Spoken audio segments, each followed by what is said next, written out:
Fala galera, é um prazer imensurável estar aqui novamente com vocês, eu, Thales Rabelo. Agora a gente vai falar um pouquinho sobre educação, tá certo? Desde já se inscreve no canal, faz as coisinhas aí bonitinhas que a gente está de volta com mais conteúdo agora direcionado para vocês professores. O nome desse quadro vai ser Alô Professor. Alô Professor! É na escola que a gente aprende a contar, a criar, a crescer. É na escola que nasce o desejo de pensar e de tudo saber. É na escola que tudo começa, lá se aprende a viver. Na escola que a gente entende. Para começar, a gente falando sobre educação, a gente vai falar sobre Paulo Freire, um dos principais autores e educadores do nosso país. Primeiramente, quando um tiozão chega para falar mal do Paulo Freire ou para falar mal da educação, ele sempre fala assim: mas pô, eu aprendi Bhaskara para quê? Fórmula, um monte de coisa. Eu estudei vários anos da minha vida para não servir de nada. Quando tem esse tiozão falando isso sobre educação, a gente tem uma crítica ao modelo tradicional de ensino. Aquele cuspe-giz, tudo sentado, bonitinho, uma pessoa no interior do Piauí ouvindo falar sobre, sei lá, Revolução Francesa. O que isso tem a ver com uma pessoa que está no interior do Piauí, correto? Esse sempre é o questionamento que a gente tem sobre educação ou questionamento sobre qualquer aula e qualquer modelo educacional. Primeiro ponto, Paulo Freire critica isso. Paulo Freire também é um grandíssimo pensador, que é o querido Gabriel, o rapper Gabriel Pensador, também faz essa crítica à escola. Será que o nosso queridíssimo Gabriel Pensador leu um pouquinho de Paulo Freire? Vamos ouvir um trechinho da música aí.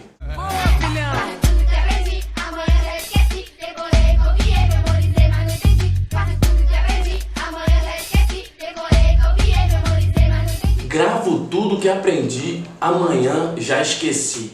Decoreba, esse é o método de ensino, eles me tratam como ameba. E assim eu não raciocino, não aprendo. Decoreba, esse é o método de ensino, eles me tratam como ameba e assim eu não raciocino. Porra, toda vez ou toda pessoa que entende minimamente de educação vê que isso é um problema recorrente na maioria das escolas, seja pública ou seja privada. A pessoa decora uma coisa, tira 10 e aí fica felizona, conta pro pai ou pra mãe e não aprende nada de bom, mas tira 10.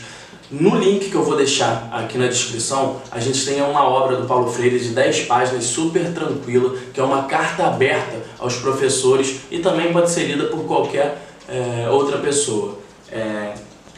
Essa cartinha, ela faz parte do livro Professor Assim, Tia Não, Professor Assim, Tia Não, do Paulo Freire. Fala sobre pedagogia e também muito sobre a nossa trajetória docente, né? Sobre os professores de maneira geral. Então, para os professores aí, física, química, ou até a professora de história que nunca leu Paulo Freire, acessa aí e arrebenta, tá ok? Antes de fazer esse vídeo, eu dei uma pesquisada no YouTube sobre o nome, Paulo Freire. Quando eu vi a lista de resultados, a gente vê ou uma galerinha falando, chapa branca, falando sobre Paulo Freire de maneira geral, que vai cair no Enem, que vai fazer qualquer coisa da vida, e outra galera descendo o sarrafo no Paulo Freire.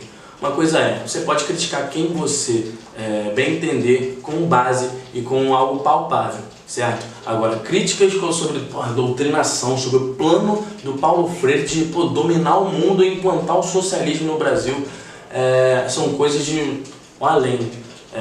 Primeiro que ele se destaca por alfabetização. O cara estava alfabetizando camponês lá no interior de Pernambuco. Ele ficou conhecido fazendo esse processo de alfabetização com esses caras. Ele foi para Guiné Equatorial fazer um projeto político-educacional que alfabetizasse aquela galera. Aí o maluco vem, um riquinho de São Paulo, que estudou em escola particular a vida inteira, vem falar que está sendo doutrinado pelo projeto do Paulo Freire. Tá de brincadeira comigo. Mas vamos lá. Por que Paulo Freire ficou tão famoso na educação? Primeiramente, ele fala uma coisa que o Gabriel Pensador fala no rap dele e também que muitas outras pessoas batem na tecla, que é a escola fazer sentido para o aluno, fazer sentido para o indivíduo. Primeiro, ele faz essa alfabetização com esses alunos no interior de Pernambuco com coisas palpáveis a ele. Por exemplo, ele vai falar sobre cultura Ele não pega um conceito abstrato e começa a falar sobre cultura, ou cultura europeia, ou cultura erudita, ou cultura papapá. Ele fala que o artesanato que a pessoa faz na palhinha é uma forma de produzir cultura. Ou seja, ele dá protagonismo para a tiazinha que está fazendo o artesanato bonitinho e ensina o conceito de cultura para essa pessoa. Então, meu irmão, não adianta a pessoa ler bonitinho o que é cultura se a pessoa não entende isso ou se não faz sentido para a vida dela.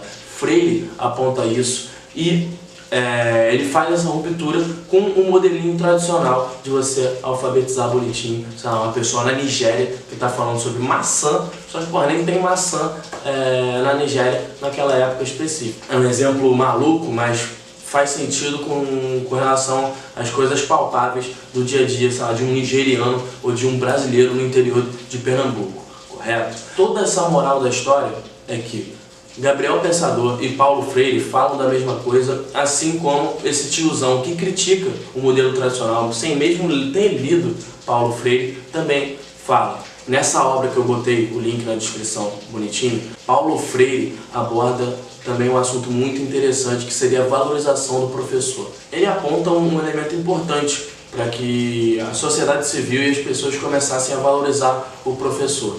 Ele começa a falar sobre a formação permanente do professor. O professor não só fazer a licenciatura bonitinha e aí depois partir para uma sala de aula, e sim ir aprendendo com o indivíduo, aprendendo com o aluno e fazer essa troca. Muitos dos professores costumam falar para vocês, alunos, que o professor, eu aprendo muito com vocês, eu sou também aluno, certo? O Freire aponta isso com relação aos saberes diferentes, que eu, professor, tenho um saber e você, aluno, ou qualquer outra pessoa, tem um saber diferente. Apontar esse saber e saber discutir isso de maneira crítica é um dos pontos principais de Paulo Freire, também nessa obra pequenininha, ou seja, 15 páginas, 10 páginas que eu botei para vocês darem uma lida, já é um início para vocês aprenderem um pouco de Paulo Freire e também não sair falando besteira, ter uma autoridade mínima para falar sobre Paulo Freire, bem ou mal, certo? Fica essa dica e também fica essa crítica ao modelo tradicional feita pelo Gabriel Pensador, feita pelo tiozão que fala mal do Paulo Freire sem ao menos ler esse cara. Então, pelo amor de Deus, antes de chamar o Freire de doutrinador, lê um pouquinho, reflete um pouco sobre a leitura dele e antes de sair falando besteira por aí, se liga, o Gabriel Pensador, você e o Paulo Freire às vezes têm o mesmo pensamento, possuem a mesma linha de raciocínio e ainda não sabem. Show? Então, galera, não deixem de ler, estudem aí, se virem, façam o que vocês bem entenderem e não falem besteira sobre qualquer outro processo sem pelo menos dar uma mínima pesquisada. Show? Fica com Deus e até a próxima.